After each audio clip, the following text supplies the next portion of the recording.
Guys, इस video में हम लोग बात करेंगे 3 ऐसी कंपनीज की जिनके फंडामेंटल्स बहुत अच्छे शो हो रहे हैं, रिजल्ट्स वगैरह बहुत अच्छे आए हैं, लेकिन क्या ये इनमें इन्वेस्टमेंट करने का सही टाइम है या नहीं, वो हम लोग चेक करेंगे। पहली कंपनी है डे न्यूरा इंडिया लिमिटेड। शायद आप में से ज़्यादातर लोगों ने पहली बार इसका नाम सुना होगा।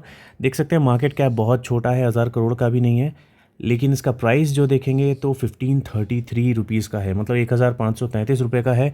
आरओसी बहुत अच्छा है, 30 के आसपास है, और 3 साल का देखेंगे तो 25 के आसपास है, और रिटर्न ऑन इक्विटी देखेंगे तो 22 है, और 5 साल का देखेंगे तो 38 है। तो दोनों ही बहुत अच्छे दिख रहे हैं। डेट इसके ऊपर कुछ भी नहीं है, ज़ीरो डेट है इसके ऊपर, और फेस वैल्यू देखेंगे तो 10 है। तो अगर ये स्प्लिट होता है तो कोई हैरानी की बात नहीं होगी, और डिविडेंड भी ये कंपनी दे रही है। ठीक है, मार्केट कैप बहुत छोटा है लेकिन डिविडेंड कंपनी दे रही है। अब ये कंपनी करती क्या है, यहाँ पे जब आप पढ़ेंगे तो आपको समझ में कुछ भी नहीं आएगा। ठीक है, ये manufacturing, refurbishing, selling of cathode and anode electro chlorinators and cathodic production systems.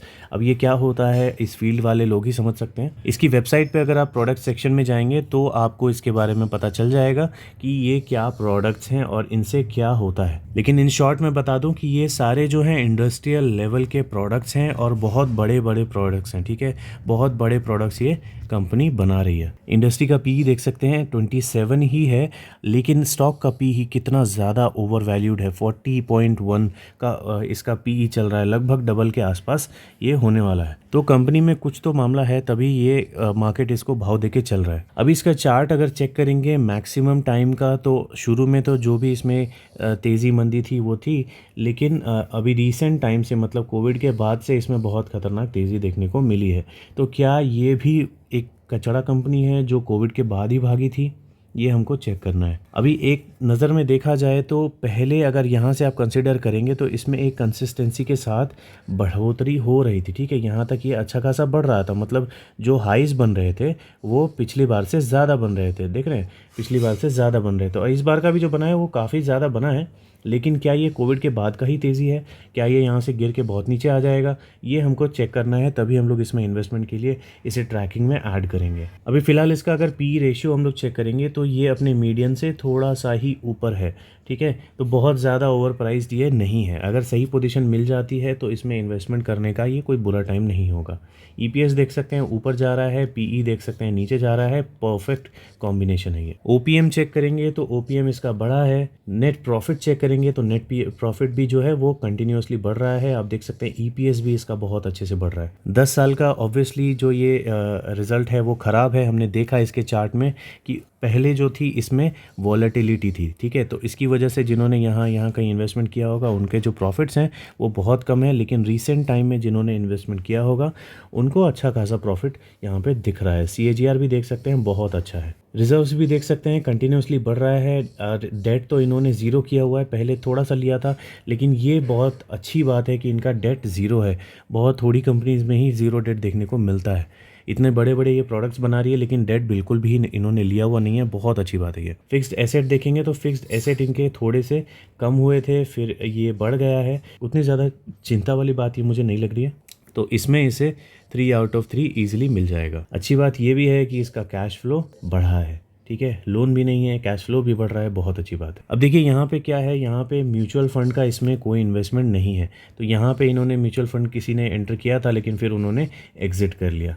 ठीक है, तो प्रोमोटर्स के पास जो है जो स्टेक था वही स्टेक ये लोग मेंटेन कर रहे हैं, और बाकी स्टेक जो है वो पब्लिक के पास है। आप देख सकते हैं 45.96%, और फॉरेन इन्वेस्टर्स के पास बहुत थोड़ा सा स्टेक रखा हुआ है। तो ओवरऑल देखने में मुझे ये बहुत अच्छा लगा अभी तक। अभी हमको ये देखना है कि इसके सेल्स में बढ़ोतरी है कि नहीं। तो एनुअल नेट सेल्स का अगर आप देखेंगे तो 2018 से इसमें कंटिन्यूसली इंक्रीज आया है।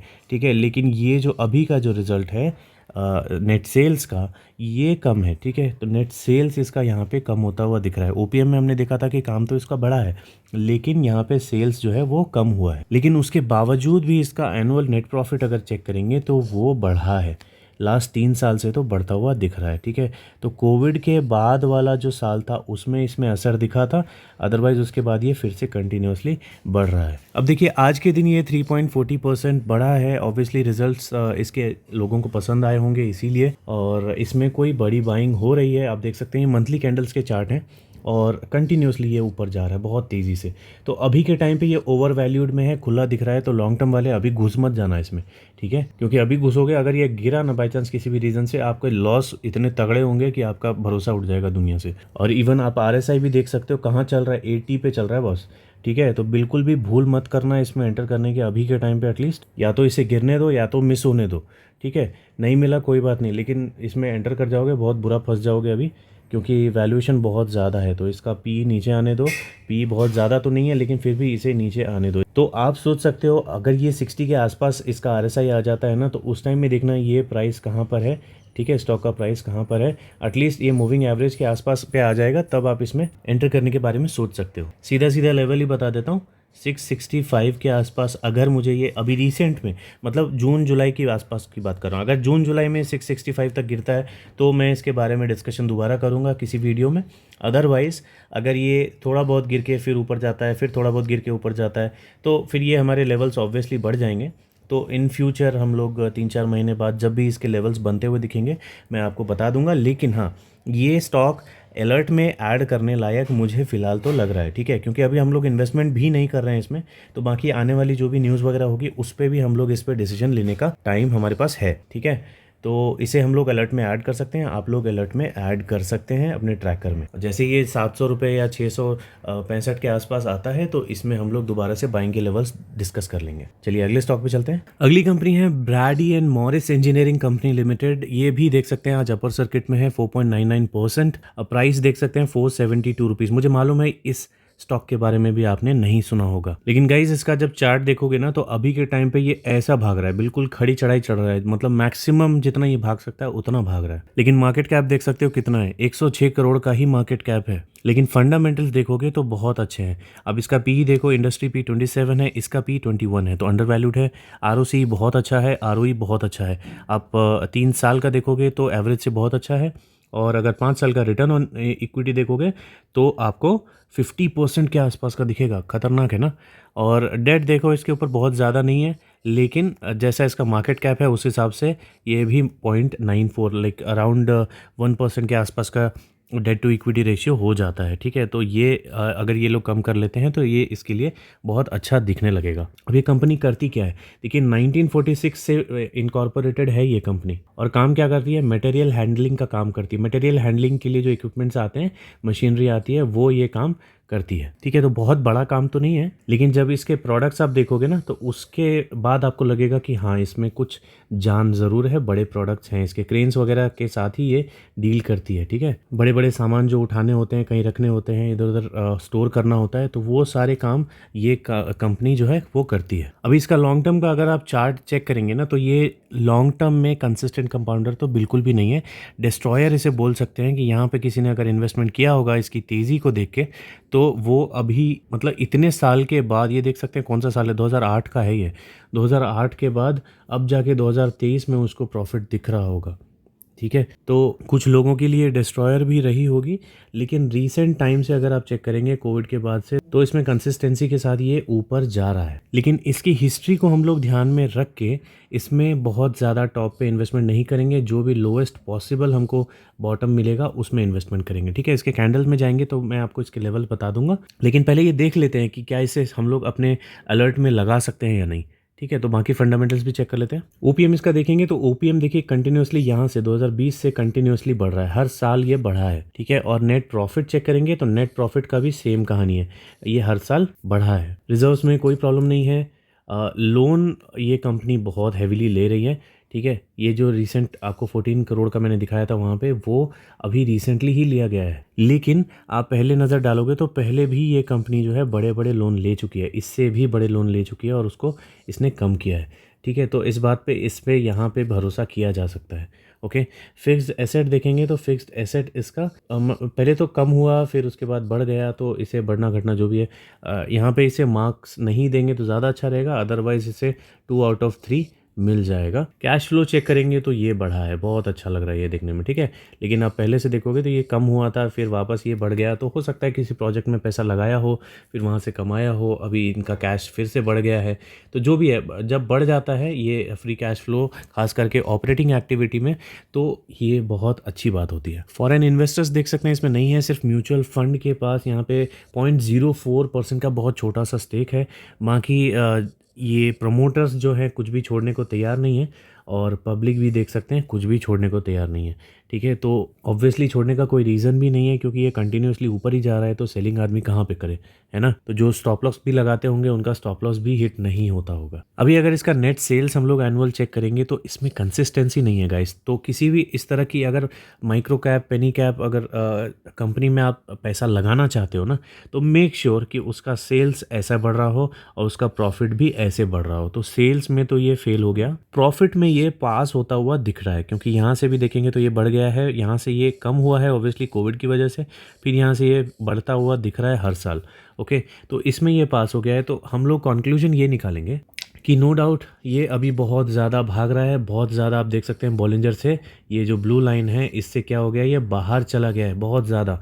तो ये गिरेगा तो ज़रूर, ये आप लिख के ले लो, ये गिरने वाला तो है, लेकिन कितना गिरने वाला है, शायद ऐसे गिरे, है ना, जैसे ये छोटा छोटा यहाँ पे फॉल आया है, शायद ऐसा गिरे। तो ये जो रेड लाइन आपको दिख रही है मूविंग एवरेज, ये शायद इस मूविंग एवरेज तक आके फिर वापस पलट जाए, ऐसा हो सकता है। ऐसा होगा मैं ये नहीं बोल रहा हूँ, लेकिन ऐसा हो सकता है। लेकिन जो हमने फंडामेंटल्स देखे, जो इसकी हिस्ट्री बता रही है, जो ये कंसोलिडेशन का टाइम है इतना लंबा, कई सालों का, 10-10 सालों का, तो इस चीज़ को हम लोग कंसिडर करके इसमें बहुत ज़्यादा रिस्क हम लोग नहीं लेंगे। इसको मैं अलर्ट में ऐड करूँगा, लेकिन सिर्फ 210-240 के आसपास ही, ठीक है। तो ओवरऑल आप पकड़ के चलो 250 का अगर इसमें अलर्ट लगा लेते हैं हम लोग, बाइंग नहीं बोल रहा हूँ, अलर्ट लगाते हैं, ठीक है। 250 पे इसे दोबारा हम लोग चेक कर लेंगे, क्योंकि ये गिरना तो ज़रूर है, लेकिन ये शायद 320 तक ही गिरे, शायद 280 तक ही गिरे, लेकिन इससे ज़्यादा अगर ये नहीं गिरता है तो मेरे लिए स्टिल ये बहुत रिस्की स्टॉक रहेगा, ठीक है। तो मैं इससे बाहर हो जाऊंगा उस टाइम। तो मैं इसमें सिंपल एक 250 रुपये का अलर्ट लगा लूँगा, और अगर ये यहाँ तक आता है तो वापस से इसको हम लोग फंडामेंटली और टेक्निकली दोनों चेक करेंगे, उसके बाद डिसीजन लेंगे, ठीक है। अगली कंपनी का नेट सेल्स अगर आप एनुअल चेक करेंगे तो नेट सेल्स थोड़ा सा बढ़ता हुआ दिख रहा है, बहुत धीमे धीमे। नेट प्रॉफिट चेक करेंगे तो बहुत इंप्रेसिव नहीं है, ठीक है। और अभी का भी देखेंगे तो पिछले साल से क्या हुआ है, फॉल हुआ है, लेकिन पिछले के पिछले साल से ये थोड़ा सा बढ़ता हुआ दिख रहा है। तो इसमें कंसिस्टेंसी बिल्कुल भी नहीं है इसके स्टॉक में। तो बाकी दोनों कंपनीज के जैसा ये अनजान स्टॉक नहीं है, बहुत जाना माना स्टॉक है, टीटीके प्रेस्टीज लिमिटेड। कई सारे लोगों के पास इसका स्टॉक होगा, मुझे मालूम है। प्राइस देख सकते हैं 724 है, मार्केट कैप बहुत अच्छा है, 10,000 करोड़ का इसका मार्केट कैप है।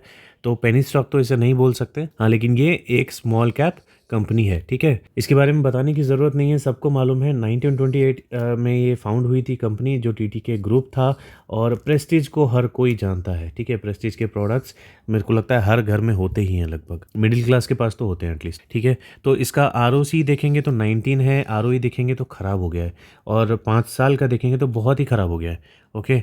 और इसका आरओसी देखेंगे तो बेटर है, और डेट देखेंगे तो ना के बराबर है। प्रोमोटर्स होल्डिंग बहुत अच्छी है, इसमें से कुछ भी गिरवी नहीं रखा। डिविडेंड ये कंपनी देती है काफ़ी अच्छा। स्टॉक का पीई चेक करेंगे तो इंडस्ट्री पीई से कम है। ऑब्वियसली कम क्यों है, हमने देख लिया, प्रॉफिट्स वगैरह कंसिस्टेंट नहीं है, तो मार्केट में इसे सेलिंग बाइंग करते रहते हैं लोग, होल्ड बहुत कम करते हैं। लेकिन ये मार्केट में दिखता है, इसके प्रोडक्ट्स मार्केट में दिखते हैं, उसकी वजह से आपको ये जो कंसिस्टेंसी है वो दिख रही है, ठीक है। लेकिन जब आप इसे कंपेयर करेंगे निफ्टी 50 के साथ तो आपको डिफरेंस अच्छे से समझ में आ जाएगा। निफ्टी 50 ने जहां 1775% का ग्रोथ दिया है, वहीं पे इसने 15,164% का ग्रोथ दिया है। तो काफ़ी अच्छी ग्रोथ ये दे चुका है। लेकिन 5 साल में जब इसे कंपेयर करेंगे ना, तो 5 साल में इसका जो ग्रोथ है बहुत बहुत अफेक्टेड दिख रहा है। इवन निफ्टी 50 को भी ये बीट नहीं कर पाया, ठीक है। तो इसमें इन्वेस्टमेंट आपको करना है तो बहुत सोच समझ के करना है, ऐसा प्रेस्टीज सोच के मत करने लगना, ठीक है। तो हर चीज़ देख लो, अगर ये बहुत ज़्यादा बॉटम में मिलता है ना, तभी इसमें इन्वेस्टमेंट करना मेरे हिसाब से सही होगा। प्रॉफिट्स हमने चेक कर लिए और सब कुछ चेक कर लिया, उसकी वजह से ही देख सकते हैं मीडियन से ये बहुत नीचे जा चुका है। ईपीएस भी देख सकते हैं फॉल कर रहा है, तो ईपीएस हमारा ऊपर जाते हुए होना चाहिए, तभी हमको इसमें इन्वेस्टमेंट करना बनता है। इसका ओपीएम भी गिर गया है, नेट प्रॉफिट भी गिर गया है, ईपीएस भी गिर गया है, तो ये सब चीज़ें नेगेटिव है। प्रॉफिट ग्रोथ चेक करेंगे तो बिल्कुल भी अट्रैक्टिव नहीं दिख रहा, सीएजीआर बिल्कुल अट्रैक्टिव नहीं दिख रहा। रिजर्व्स तो ठीक है लेकिन डेट इनका बहुत ज़्यादा बढ़ गया है। फिक्स्ड एसेट इसका बड़ा है लेकिन बहुत अच्छे तरीके से नहीं बढ़ता हुआ दिख रहा। ठीक है, तो इसे 2 आउट ऑफ 3 तो मिल जाएगा, लेकिन बहुत ज़्यादा इंप्रेसिव मुझे ये नहीं लगा। एक और नेगेटिव चीज़ इसका कैश फ्लो, ये भी गिर गया है। फॉरेन इन्वेस्टर्स ने इसमें सेलिंग की है, म्यूचुअल फंड ने इसमें सेलिंग की है, दोनों ने इसमें सेलिंग की है, लेकिन म्यूचुअल फंड की होल्डिंग अभी भी इसमें बहुत ज़्यादा है, ये बात आप याद रखना। ठीक है, और प्रमोटर्स ने भी इसे अच्छा खासा होल्ड करके रखा हुआ है, जितना उनके पास 2020 में था उतना ही स्टेक सेम टू सेम अभी भी है। तो प्रमोटर्स इसमें से कुछ भी सेल नहीं करने वाले हैं। हो सकता है फ्यूचर्स के कुछ प्लान होंगे इनके जिनके लिए ये बुलिश होंगे इसके ऊपर। पब्लिक को देख सकते हैं, पब्लिक इसमें अपनी स्टॉक बढ़ाते जा रही। तो ऑब्वियसली जब एफआईआई सेल करती है, डीआईआई सेल करती है ना, तो वो माल किसको लगता है? इसी को लगता है, पब्लिक को। अभी जिन लोगों को इसमें इन्वेस्टमेंट करना है या जो लोग इसमें एवरेजिंग करना चाहते हैं, उन्होंने अगर इसे ऊपर में कहीं पे लिया हुआ है तो आप एवरेजिंग करने के बारे में यहाँ पे सोच सकते हो। अभी जो लास्ट टाइम इसका जो टारगेट हिट हुआ था वो पिछले महीने ही हुआ था। ठीक है, मई मंथ में हुआ था, लेकिन मैंने भी इसमें एवरेजिंग इसलिए नहीं की क्योंकि मेरे पास ये इसी लेवल पे है। ठीक है, मैंने यहीं पे कहीं पे बाई किया था इस लेवल पे, तो मेरे पास ये ऑलरेडी इस लेवल पे है और मैं यहाँ पे एवरेजिंग इसलिए भी नहीं करना चाहता क्योंकि फंडामेंटली ये अभी अच्छा नहीं दिख रहा। लेकिन अभी मुझे पता है कि ये स्टॉक उतना वर्थ नहीं है, ये पैसे मैं कहीं और अगर लगाऊं तो उसमें ज़्यादा मेरे पैसे बनेंगे, इसीलिए भी मैंने यहाँ एवरेजिंग नहीं की। लेकिन अगर किसी के पास यहाँ पर है, यहाँ पर है और आप अपना पैसा एवरेज करना चाहते हो, थोड़ा प्रॉफिट देखना चाहते हो इसमें, तो मेरे ख्याल से 680 के अगर ये नीचे जाता है 670 तक या उसके आसपास कहीं तक जाता है, तो आप इसमें एवरेजिंग के बारे में सोच सकते हो। क्योंकि एक तरह से देखा जाए तो बुल रन तो मुझे आता हुआ दिख रहा है कि अभी मार्केट में जो कंडीशन है वो अच्छी चल रही है ना। इवन इसको भी आप देखोगे तो आज 0.47% ऊपर जाता हुआ दिख रहा है। तो जो हमारा मंथली लेवल होता है ना, मंथली लेवल मेरे कितने होते हैं, मैं जो आपको मंथली लेवल पिछले कुछ वीडियोस में दे रहा था उसमें पहला लेवल देता हूँ और दूसरा लेवल देता हूँ। दूसरा लेवल क्या होता है? फाइनल होता है। ये दूसरे लेवल से नीचे जब भी स्टॉक जाता है तो मैं इन्वेस्टमेंट वहाँ पे बंद कर देता हूँ।